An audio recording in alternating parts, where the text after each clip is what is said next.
Have you ever asked yourself why your desire is dropping, even though you are not old? Why intimacy feels forced, erections weaker, and motivation lower, while your age says you should be at your peak? Many Nigerian men blame age. But after 25 years of clinical practice, I can tell you this clearly. Age is not the main enemy of libido. Lifestyle is. My name is Dr. Andrew Namdi, consultant urologist, and for over 2 decades I have treated men across Nigeria suffering silent sexual decline. What I see every day is not fate, it is damage caused slowly by habits men consider normal. Let me show you 5 major reasons Nigerian men lose libido prematurely, illustrated by real patient cases from my clinic. Mr. Abdulrahman Musa, 48 years old, walked into my clinic firmly believing that stress, work pressure, and family responsibilities were the reasons his libido had disappeared. He described himself as mentally tired, assuming his body would eventually follow. But his medical evaluation told a different story. The real culprit was chronic alcohol consumption. Daily beer after work, stronger drinks during social gatherings, and weekend binge drinking that had slowly become routine rather than occasional. Like many men, he never saw alcohol as harmful. It was simply part of relaxation and social bonding. Biologically, however, alcohol is a powerful hormonal disruptor. It directly suppresses testosterone production in the testes, increases the conversion of testosterone into estrogen, and overloads the liver. An organ essential for hormone regulation and detoxification. Alcohol also damages nitric oxide pathways, which are critical for blood vessel dilation and sexual arousal, and it dulls nerve sensitivity, reducing desire and response. In Mr. Musa's case, blood tests revealed low testosterone levels, impaired nitric oxide activity, elevated liver enzymes, and early signs of metabolic stress. His body was not failing from age or stress, it was being chemically exhausted. In Nigerian culture, alcohol is often associated with celebration, relaxation, and masculinity. Yet from a medical perspective, chronic alcohol abuse functions like slow hormonal sabotage. It does not eliminate libido overnight, it erodes it quietly, year after year, until desire feels distant and unreliable. After a structured reduction of alcohol intake, liver-supportive nutrition, improved hydration, and antioxidant-rich foods, Mr. Musa began to recover. Within weeks, he noticed clearer mental focus, improved morning desire, and gradual restoration of sexual confidence. The improvement was not dramatic or instant, but it was real and sustainable.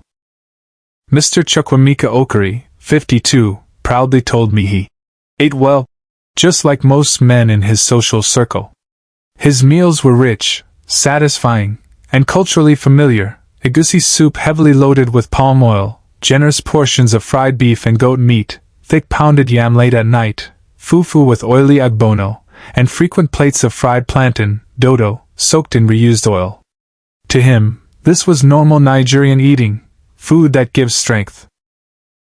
Yet his libido was quietly fading, erections were weaker, and desire felt unreliable. Medical tests revealed the truth his plate could not hide. Mr. Okiri was suffering from vascular inflammation, early insulin resistance, and sluggish blood circulation. Sexual arousal is not driven by desire alone, it is a vascular event. The penis depends on healthy, elastic blood vessels to fill with oxygen-rich blood. Diets overloaded with saturated fats, excessive palm oil, and fried foods thicken the blood, inflame arterial walls, and reduce nitric oxide production. When arteries become stiff and inflamed, erections suffer first, often long before the heart shows symptoms. In Nigerian cuisine, fat itself is not the enemy. Palm oil, groundnuts, and animal fats have their place. The problem is excess without balance. Too much oil, too little fiber, almost no fruits, and heavy meals consumed late at night when metabolism is slow. Mr. Okiri's body was not broken, it was congested. His sexual organs were simply the first to feel the consequences. We did not erase his culture from his plate. Instead, we adjusted it. He reduced palm oil quantity in Agusi and Agbono, switched from fried meat to grilled or boiled fish, limited late-night swallow meals, added vegetables like ugu and okra, and introduced fruits such as pawpaw, watermelon, and oranges. Portions became lighter, not smaller, in satisfaction. Within weeks, his circulation improved, morning erections returned, and desire felt natural again. You cannot eat blockage and expect erection. Mr. Colonel Adebayo, 41, was not sick, overweight, or depressed. By all appearances he was fine. Yet when he sat in my office, his complaint was clear. His libido had faded, erections felt weaker, and desire no longer appeared spontaneously. His lifestyle revealed the real diagnosis. Office chair in the morning. Car seat in traffic. Sofa at night. Day after day, movement had disappeared from his life. His body was alive, but hormonally inactive. The male body is designed for motion. Movement is a biological signal that tells the brain and testes the body is strong, needed, and reproductively capable. When muscles contract, testosterone production increases, dopamine is released, blood circulation improves, and pelvic tissues are oxygenated. Without movement, the body switches to conservation mode. Testosterone drops. Blood flow slows. Libido is deprioritized. In Mr. Adebayo's case, tests confirmed low normal testosterone, reduced nitric oxide activity, and signs of pelvic congestion, a condition where blood pools in the pelvic region due to prolonged sitting, creating pressure, discomfort, and sexual sluggishness. Prolonged inactivity quietly damages sexual function. Sitting for hours compresses pelvic nerves and blood vessels, reducing sensitivity and erectile quality. Muscles that support erections weaken. Metabolism slows, insulin resistance rises, and inflammation increases. The body does not interpret inactivity as rest, it interprets it as decline. Sexual drive fades not because of age, but because the body no longer receives the signals that support reproduction. Mr. Bello Lawal, 49, did not come to my clinic complaining about erections. He complained about feeling empty, no desire, no drive, no spark. His days were long, his nights were short, and sleep had become optional.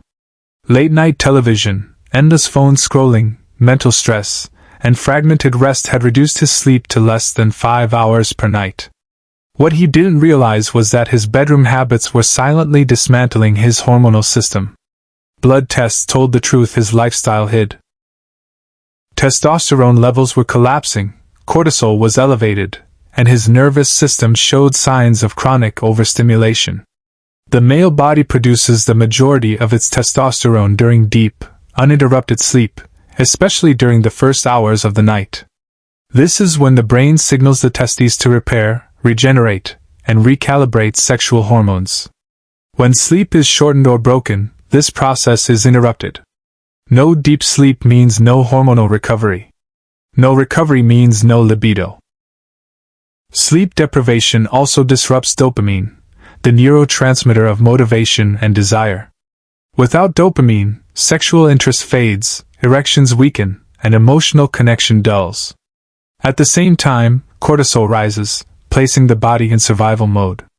In that state, reproduction is considered unnecessary.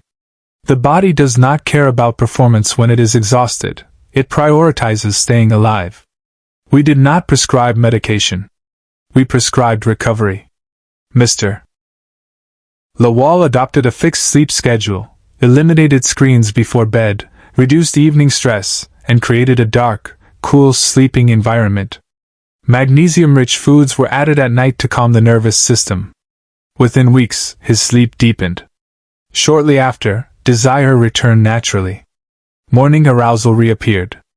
Energy stabilized. Confidence followed. Libido is not powered by effort or willpower. It is powered by rest. You cannot stimulate what has not been repaired. Warning: you cannot outperform exhaustion. Mr. Sola Adeyemi, 55, believed he was eating well. His plates were always full: swallow, soups, meat, and oils, but one critical category was completely missing: fruits.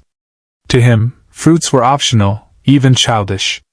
What he didn't realize was that his libido was slowly declining, not from lack of food, but from lack of micronutrients essential for sexual function. When Mr. Adeyemi came to my clinic, his complaint was subtle but persistent: weaker desire, slower arousal, and reduced satisfaction. Blood tests revealed early vascular stiffness, oxidative stress, and impaired nitric oxide signaling. Sexual function depends on flexible blood vessels and rapid nerve communication. Fruits are not decoration on the plate. They are biological protectors. Rich in antioxidants, vitamin C, potassium, and flavonoids, fruits protect blood vessels from inflammation, improve circulation, and support hormonal communication between the brain and reproductive organs. Without regular fruit intake, oxidative stress damages vessel walls, potassium levels drop, affecting muscle and nerve contraction, and testosterone signaling becomes inefficient. The penis does not respond well in an environment of inflammation and rigidity. Libido fades not because desire disappears, but because the body cannot execute it properly. We introduce simple, consistent changes: oranges, watermelon, pawpaw, pineapple, bananas, and berries, consumed daily, not occasionally. Within weeks, Mr. Adeyemi noticed warmer extremities, improved energy, and stronger spontaneous arousal. Over time, vascular markers improved, and sexual responsiveness became more reliable. Fruits work silently but powerfully. They clean the internal environment in which libido operates. You cannot fuel desire with heavy meals alone. Sexual health requires lightness, flow, and protection. Mr. Adeyemi's case proves that when fruits return to the diet, circulation improves, and desire follows.